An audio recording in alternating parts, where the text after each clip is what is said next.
За сайн байцгаана уу хүмүүс ээ. Дархуул аймгийн 4-р сургуулийн төрслөг урлагийн технологийн багш Ганц Зураг байна. За хэдүүлээ өнөөдөр хамтдаа мэдлэгээ бүтээцгээе. Өнөөдрийн бидний хичээлийн сэдэв бол үсгийн урлагийн төрлүүдийг ашиглан бүтээл хийх. За хүүхдүүд дэлгэц рүүгээ хараарай. За хүм болох багаасаа, хөлөг болох унгнаасаа гэдэг сайхан Монгол ордын сайхан зуурт зүг байна. За сайн хүн болохын тулд бол тухайн хүүхдийг бол бага наснаас нь эхлээд бэлдэж сайн хүн болгодог. За сайн хөлөг мөр болохын тулд бол бас унгнаас нь эхэлж одоо тухайн морийг бол бэлдэж сайн хөлөг мөр болгодог байх нэ. Тэгвэл энэ үг маань болохоор цаад утгаараа хүүхдүүд та нар минь бүгдээрээ бага наснаасаа эхлээд юмыг сурахтаа жижиг гэлтгүй бүх зүйл сэтгэлээ гаргаж одоо хийж хөвших юм бол одоо сайн хүн болж төлөвшөхнэ. За тэгэхээр өнөөдөр хүүхдүүдээ бүгдээрээ хичээлийнхээ сэдвийг мэдж байгаа тийм ээ. Тэгэхээр бид нар бүтээлээ хийхийн тулд бол урдныхаа хичээлийг сэргээн санах ёстой. Тэгэхээр бид нар үсгийн урлаг гэдэг хичээлийг өмнөх хичээлдэр бол үзсэн байгаа. За тэгэхээр үсгийн урлаг нь уран бичлэгийн үсэг, мөчөрт үсэг гэх мэт одоо уран бичлэгийн үсгийн төрлүүд бол байдаг юм байна. За дэлгэц рүүгээ хараарай. Яаж бичсэн байгааг та бүхэн харж байгаа. Уран бичлэг гэж ямар бичлэг байдгийг тэрийг та нар харж байгаа.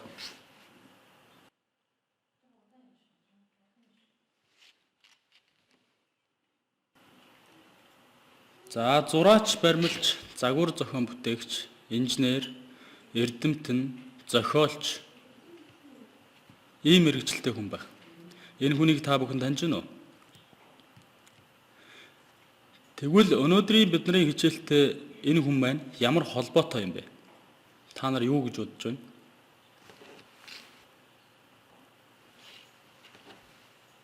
За тэгвэл 1500 оноос хойш ном хэвлэх аргыг нээсэн тэр үеэс хойш бичмэл үсгээс хэвлэмэл үсгийн хэлбэрт шилжсэн байна. Тэгвэл суд зураач эрдэмтэн Леонардо да Винчи гэдэг хүн маань үсгийн бүтцийг наривчлан судалж гаргаж ирсэн нь одоо хүртэл бид хэрэгэлсээр байна. За хүүхдүүдээ самбар руу гараарай. Үсгийн төрлүүд каллиграф буюу бичмэл үсэг. За хойдолд нь каллиграф буюу бичмэл үсэг маань хойдолд нь харагдаж байна. За гротеск буюу хэрчмэл үсэг. За хаашаа гараарай. Ард нь хэрчмэл үсэг маань харагдаж байна. За антивка буюу анхдагч үсэг. За хойдолд мөн харагдаж байна. За энэ гурван үсгийн ялгааг нь олж хараарай. Ямар ялгаатай вэ? За каллиграф нь бол бидний сайн мэддэг бичмэлээр бичиж байгаа хэлбэрийг бол каллиграф буюу бичмэл үсэг гэж нэрлэж байгаа. За гротеск буюу хэрчмэл үсэг нь болохоор үсгний ерөнхий бүтэц буюу босоо, зураас, холбоос гэсэн хоёр хэсгээс бүрдэнэ. За энэ хоёр хэсэг маань хоорондоо зураасны хэмжээнүүд нь бол хоорондоо ижилхэн бичигдэж байгаараа онцлог. За антико буюу анхдагч үсэг нь болохоор та бүхэн анзаарж байгаа холбоос буюу холбоос зураас нь нарийн. За босоо зураас нь бас өргөн нарийнтай. За мэдээж сэртэн гэсэн үндсэн гурван хэсгээс бүрдэж байгаа. За антико буюу анхдагч үсэг маань нэгээр онцлогтой. За тэгвэл өнөөдрийн бидний хичээлийн зорилго бол үсгийн урлагийн төрлийг бүтээлчээр хэрэглэх. Бид нар одоо зүгээр нэг бичих биш, төрслөг урлагийн хичээлээр үзэж байгаа учраас бид нар тухайн үгийг, үсгийг бүтээлчээр одоо бүтээл болгож хийж сурах. За хүүхдүүд тэгэхээр одоо бүтээлээ хийцгээе. За бүтээлээ бид нар хийхийн тулд за цаас хэрэгтэй болно. За дараа нь шугам хэрэгтэй болно. За тэгээд өнгийн харамдаанууд хэрэгтэй болно. За тэгээд эдгээр зүйлүүдийг бэлдээд за цаасаа ам дөрвжин болгохын тулд за ингэж нуглаад за ийм болсон.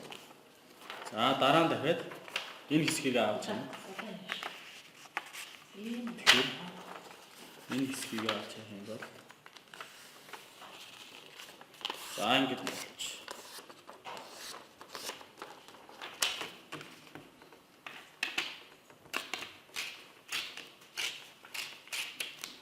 За ингээ ам дөрвөлжин болсон.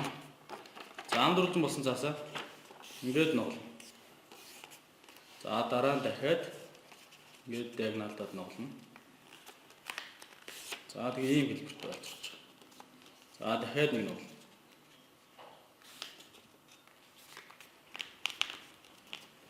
За тэгээ ийм хэлбэртэй болж байгаа хамгийн сүүлд. За тэгэхээр бид нар эхлээ хийхэд бол цаасныхаа төвийг олох хэрэгтэй. Хамгийн сүүлд ийм хэлбэртэй болох хэрэгтэй. За тэгээ цаасныхаа төвийг олох хэрэгтэй. Тэрний цаасны төв нь бол энэ урдаа эндээ харагдаж байгаа юм. За тэгээд дэлгэхээр ийм дүрс гарч ирсэн.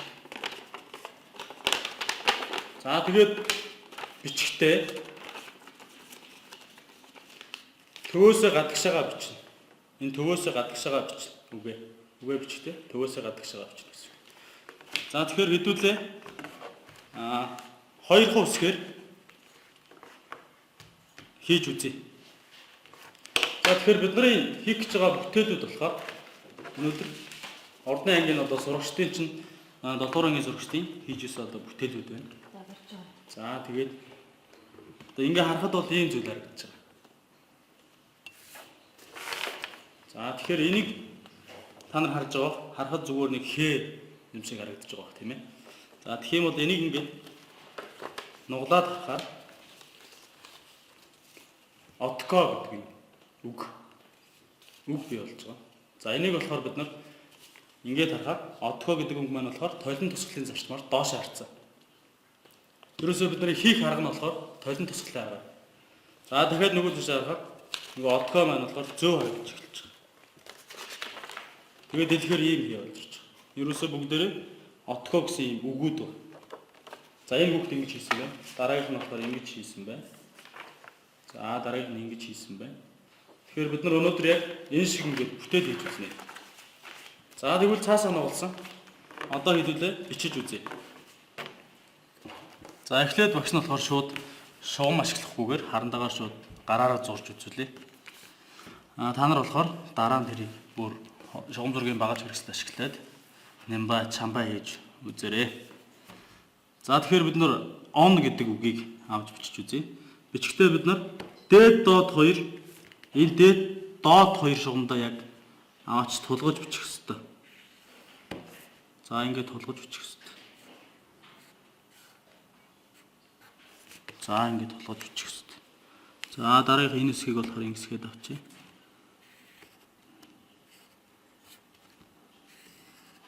За хоёрхан үсгээр хэдүүлээ хийж үзье.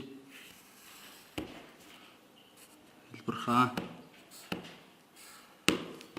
За ингээд on гэдэг үг маань ерөөдөө ингээд гараад ирж байна. За тэгвэл одоо нөгөө тал дээр буулгана. On гэдэг үгээ. За тэгэхээр on гэдэг үг маань бас ингэж гарч ирнэ. Ингэж гарч ирнэ. За тэгээд доошоо дахиад энэ үсэг маань ингэж бууж ирнэ.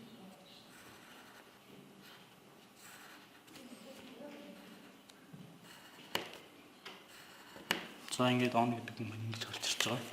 За дахиад нөгөө тал руугаа. Одоо энэ тал руугаа буу гэсэн. За тэгэхээр on гэдэг үг маань ингэж хэсэг маань ингэж гарч ирж байгаа.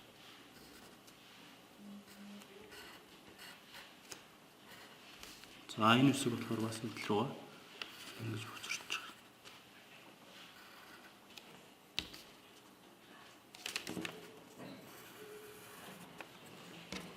Тэнийг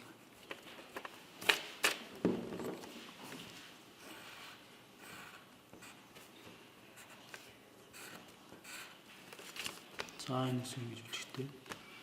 За энэ бол доошоо бас бүү.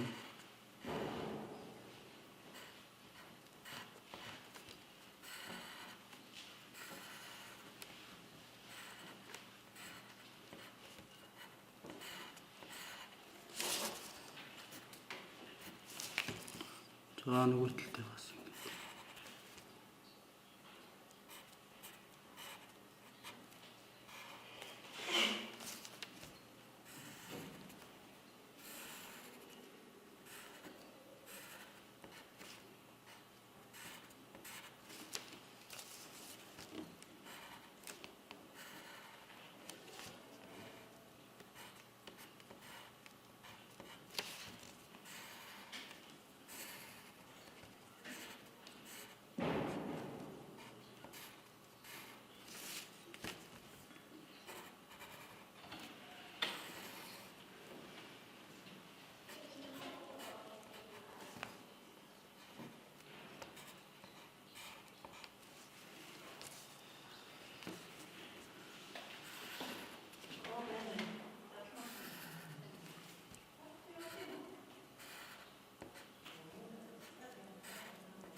За ингээд ийм дүрс хожиж байгаа.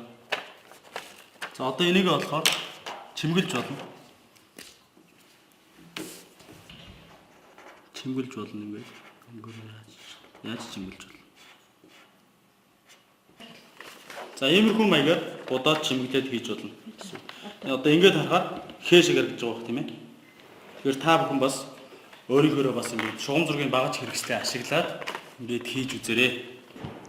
Тэрийн даалгавартай болохоор антивко үсгийн төрлийг ашиглаа. Антивко Горотес 2 үсэг чинь ямар хэлбэрээр өөр гэдгийг та бүхэн онлынхаа хичээлээр үзсэн. Тэгэхээр антивко үсгийн төрлийг ашиглаад одоо хайртай хүмүүстэй ч юм уу аав ээжтэй ч юм уу хайртай гэдэг үгийг иймэрхүү маягаар хийгээд аав ээжтэй одоо бэлэг бариарай.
За бүгдээрээ ам дөрвөлж нь цаасаа бэлдээ.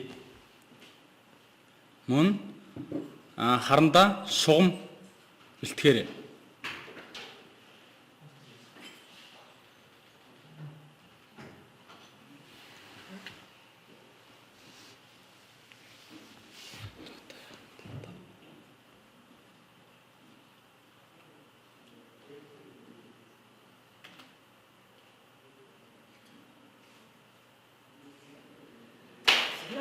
Чи юу гэж хэлээд байгаа юм чи? Тэр дээр харин солилцлоо би. Ленарда да Винчи гэдэг сонир хэлээд байгаа. Тэр яа. Тэр яа. Чи дэлхийн бүх хүн гэдэг үнийг чи тэгж хэлдэг чи. Тэр тэрийг би буруу ирчлээ. Сая жаргалмаа гэж миний иржсэнийг аваач. Төлөвлөсөн байсныг аваач хэлж.